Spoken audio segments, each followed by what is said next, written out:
विखेश्वर महादेव जी का मंदिर भगवान शिव की ओर से अपने भक्तों के लिए अनुपम भेंट है। ऐसी मान्यता है कि जो मनुष्य एक बार इस पावन मंदिर के दर्शन कर लेता है वह अश्वमेघ यज्ञ के समान फल का भागी बनता है। प्राचीन समय में शिव भक्त जब कैलाश यात्रा पर जाते थे तो सर्वप्रथम इसी मंदिर में अपनी आराधना के श्रद्धा पुष्प अर्पित करते थे।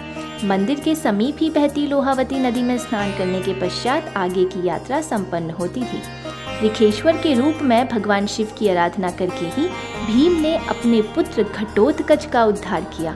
इस संबंध में कहा जाता है कि महाभारत युद्ध में घटोत्कच के मारे जाने के पश्चात उसकी आत्मा भटक गई। स्वप्न में प्रकट होकर अपने पिता भीम से उसने यह व्यथा कही तथा कुर्मांचल की पहाड़ी को अपने लिए सर्वश्रेष्ठ स्थान बताया।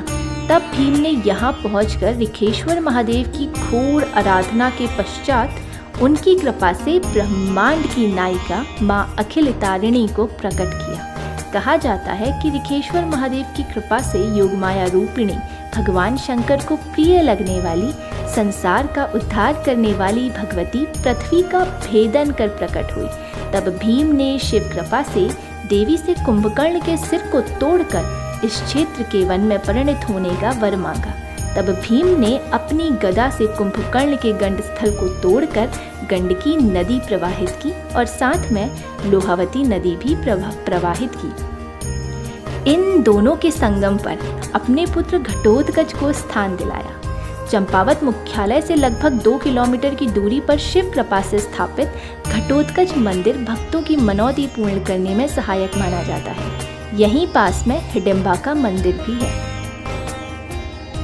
शिव कृपा से किस प्रकार महाबली कुंभकर्ण को यहाँ स्थान प्राप्त हुआ, इस विषय में स्कंद पुराण के मानस खंड में वर्णन मिलता है कि ऋषि पुलस्त के पुत्र व लंकापति रावण के लघु भ्राता कुंभकर्ण ने बाल्यकाल से ही महाबलशाली शरीर को प्राप्त किया तथा 17 वर्ष तक भगवान शिव की घोर आराधना के पश्चात अनेक वर प्राप्त किए, जिनमें से एक वर यह था कि मेरी मृत्यु के समय मेरा सिर लंका में ना गिरकर ऐसे पवित्र स्थान पर गिरे जहाँ साक्षात शिव का वास हो तथा वह स्थान जलमग्न हो। चीरकाल के बाद दशरथ पुत्र श्री रामचंद्र जी ने जब सुग्रीव की सहायता से लंका पहुंचकर उसका सिरोभेदन कर दिया, तब भगवान शंकर के वरदान का स्मरण कर रामचंद्र ने वानर श्रेष्ठ हनुमान से कुंभकर्ण के सिर को कुर्मांचल ले जाने को कहा। यहाँ सिर पड़ते ही उसने परम गति को प्राप्त किया व यह स्थान सरोवर में तब्दील हो गया। बाद में भगवान विखेश्वर की कृपा व माता अखिल तारिणी से वरदान प्राप्त करने के पश्चात भीम ने इसके टुकड़े टुकड़े कर इसे अपने पुत्र घटोत्कच के लिए समर्पित कर दिया।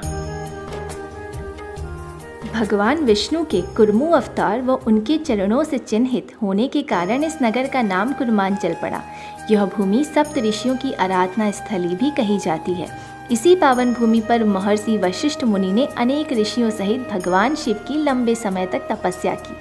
उनकी तपस्या से प्रसन्न होकर विखेश्वर में भगवान शिव ने वशिष्ठ मुनि को दर्शन दिए और शिवलिंग के रूप में जगत के कल्याण के लिए यहीं पर स्थित यह मंदिर चंपावत जनपद के लोहाघाट नगर में लोहावती नदी के किनारे स्थित है। प्राचीन काल में जंगल के बीच इस शिवलिंग की पूजा 12 गांव के लोग करते थे। सन 1960 के लगभग 108 श्री बालक बाबा जी ने इस मंदिर से नदी पर उतरने के लिए सीढ़ियां बनवाई। इसके बाद सन 1970 श्री 108 बाबा हीरानंद ने भक्तजनों का सहयोग लेकर धर्मशाला का निर्माण करवाया। इन्हीं की प्रेरणा से इस समय यहाँ पर अनेक मंदिर बने हैं, जिनमें राम मंदिर, लक्ष्मण मंदिर, काली मंदिर, हनुमान मंदिर, देवी मंदिर, गणेश मंदिर एवं भैरव मंदिर स्थापित है।